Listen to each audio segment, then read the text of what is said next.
On election night, Texas voters across the state had 17 choices on different proposed constitutional amendments. Governor Greg Abbott suggested that Texans vote in favor of all 17, and early results indicate that voters listened. In Texas, constitutional amendment votes are the final step in a long legislative process which kicked off at the beginning of the year, with Governor Greg Abbott laying out his 7 emergency items. Thank you very much. Of those items, 3 were taken care of during a legislative session, increasing teacher salaries, establishing education savings accounts, and creating Texas's cyber command. The other 4 items decided on election night. Property tax relief, an emergency item.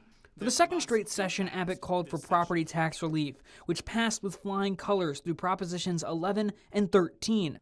Those raised the homestead exemption from $100,000 to $140,000, with an additional break for seniors and disabled who are now getting an additional $60,000 exemption.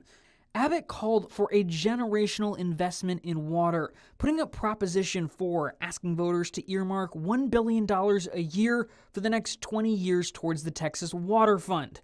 After a slight scare, it did pass. I think it reflects that voters are, one, they're concerned about water. They recognize the need to support water, but it also shows that voters are willing to embrace Texas' future and to make the investments we need to make Texas the best place to live and work moving forward.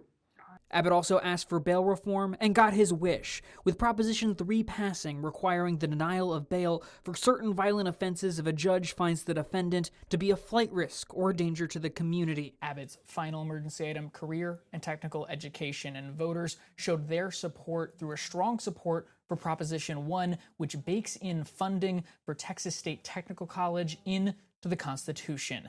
In Austin, I'm Adam Schwager.